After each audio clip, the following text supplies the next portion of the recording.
Then came the Pharisees and the Sadducees. He saw them coming.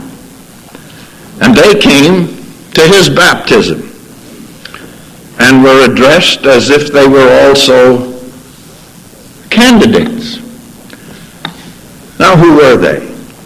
Now, the Pharisees were a Jewish sect, orthodox by profession, but reserved to themselves the right to reinterpret the Scripture, although they claimed to adhere to the Scripture and love the law of God.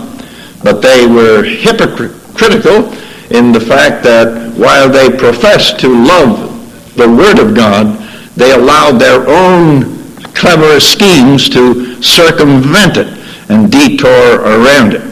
The Sadducees, on the other hand, were not fundamentalists or conservative or orthodox. They were radicals. They didn't believe in revelation. They didn't believe in angels. They didn't believe in the resurrection and so forth. And they were quite frank about that. Now these people come. They're curious. They're spectators. So many others are coming, confessing their sins. They want to get right with God because the King is coming. And here they come and watch.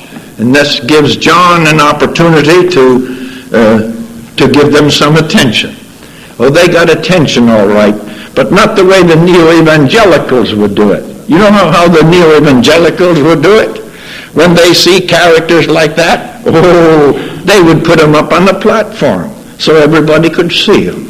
And they'd have the Sadducee read Scripture and call upon the Pharisee to pray, so as to show, we're all together in this wonderful work. Not at all. Not at all. Luke tells us in the 7th chapter that these men rejected the counsel of God against themselves, being not baptized of him. No, they wouldn't go that way. But they received recognition all right in verse 7. O generation of vipers, who hath warned you to flee from the wrath to come? Bring forth the fruits meet for repentance. Now the neos would ask, is that any good way to influence and win people? To address them as a brood of poisonous snakes? Is there any love in John? Is there any love in heaven's message? Presenting truth is not considered loving in our day, is it? Oh no. The reason we don't have more conversions is because we can't find any sinners.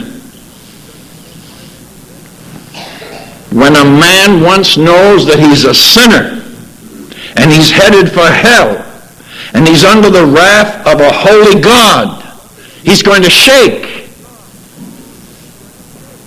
But as long as he thinks that he's pretty good, he's as good as the rest of them, and you offer him salvation that he doesn't need, and you tell him that there's only one way to get to heaven, and he thinks he's good enough to make it on his own, no wonder we don't have more conversions.